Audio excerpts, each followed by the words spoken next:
What's going on, YouTube family? This is Coach Cheney, recruiting football and life. Want to bring you a quick video today, man. The three things that absolutely drive coaches wild, that drive them crazy, that aggravate them about players. In the meantime, man, hit the subscribe button, man. Hit the notification button. Follow me on Twitter at Coach Cheney96.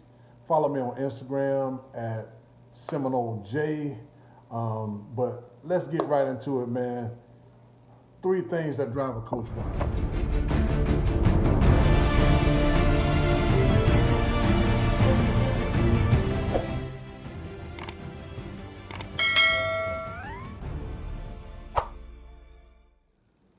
The number one thing that on the list that aggravates us the most, and I don't even know if I can say the most, but it's one of the main things that aggravates us, is if you're always late. Just late to everything. And I know sometimes, you guys don't drive and your parents drive and you can't help it because you don't have your driver's license and you're at the mercy of your parents, your mom or your dad or whatever.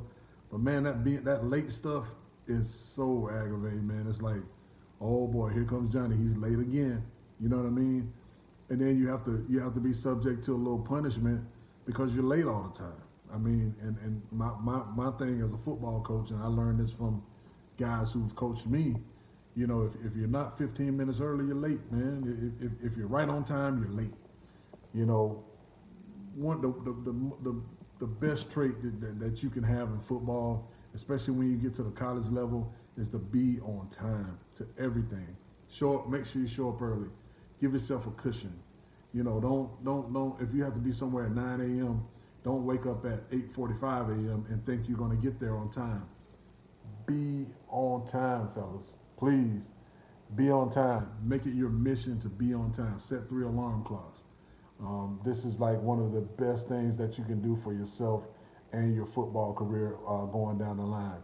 But stay out of the coach's doghouse by being on time. Number 2, coaches hate complainers, man. Like those guys who get in the group and over there whispering, they'll say yes sir to your face, but they'll be whispering behind your back. Oh, I don't like this. The team meals suck. The uniforms suck. I got the wrong number. I didn't play enough on Friday night.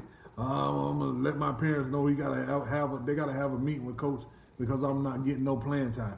I'm better than so and so. Dude, the complaining is like, I got it number 2 on the list, and this in any particular order. But the complaining gotta stop, man. It's just like, it really puts you in a bad place with a coach, man. Because coaches, like I said, we're human.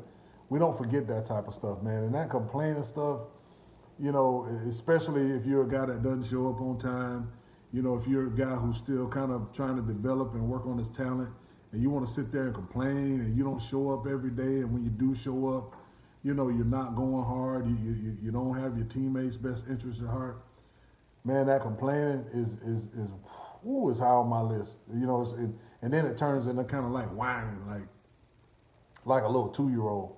You know what I mean? Don't complain, man. You got to work hard every day. You got to show up. You got to compete. You got to let us know that, hey, I'm here to compete and I'm here to be one of the best players on the field.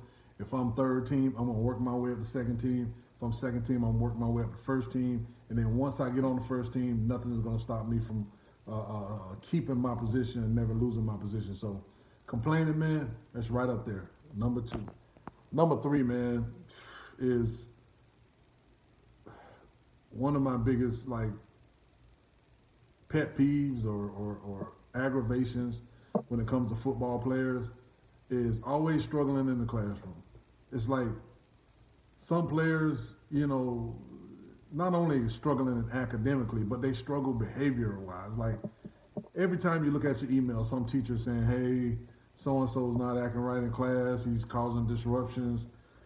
He missed a test. I mean, he skipped out on an assignment. He's not turning his assignments. I'll give him a chance to make it up and all that and blah, blah, blah, blah. That usually happens to the same guys over and over again. And then you'll have, some of those guys' parents will come to you and say, hey, why my son didn't get recruited? Well, number one, your son has a 1.7 GPA, or he barely has a 2.0 to be eligible on the football team, and they're not giving many scholarships out to those guys. I'm so honest with parents, but it's that guy, that guy who just can't get right in the classroom, always in the principal's office, always at the dean's office, getting in trouble, man.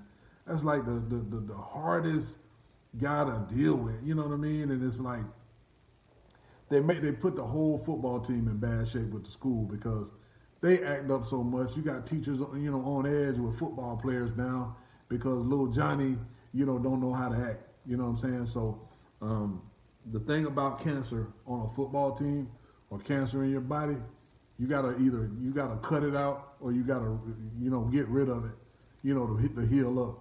And I give kids chances all day long. But when you don't know how to act in the classroom, when you don't represent my school and your teammates and your family the right way, I feel like it's time for you to go. No matter how good you are, how fast you are, how big you are, how many years you started, it don't matter. If you don't know how to behave in the classroom and get your academics done, then you don't really need to. Football is a privilege, it's not a right. So it comes a point in time where as a coach you got to get rid of those guys. But not doing well in school, academics and in school, that's a pet peeve, man. It's hard. That's an aggravating thing to a coach. All right, guys. So thank you for watching this video today. It was short and sweet. Let's just go back through it, man. Number one, being late, crazy. Number two, complaining, whining, being a negative nanny on the football team. You got one negative guy in the locker room. Got to go. And number three, man, struggling academically, struggling in the classroom, And sometimes kids, they have difficulties, they have learning disabilities. We get all that. But a lot of kids just don't try. They're lazy. And being lazy in the classroom is a recipe for disaster when it comes to extending your football career on the next level, man. So take those three things into consideration. I'm kind of letting you behind the curtain on how football coaches react and how they feel. And I want to be human. We want to be human to you. We're not some robots that can't handle things. We deal with it. We try to help you through everything, man. But some of that stuff, man, you just have to come with a great mental mindset for yourself.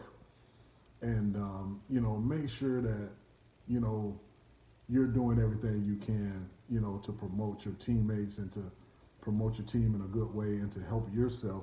Have the mindset to help yourself become great.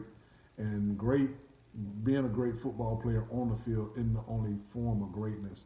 There's many, many more that'll last way past football. So short and sweet, take that message to heart, man. Please hit the subscribe button, hit the notification buttons, man.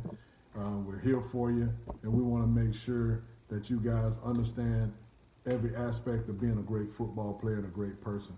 This is Coach Chaney signing out. Stay tuned. Next week, we're going to probably shoot another couple videos, but you guys have a safe weekend, man, and I hope practice is going well. We'll talk to you soon.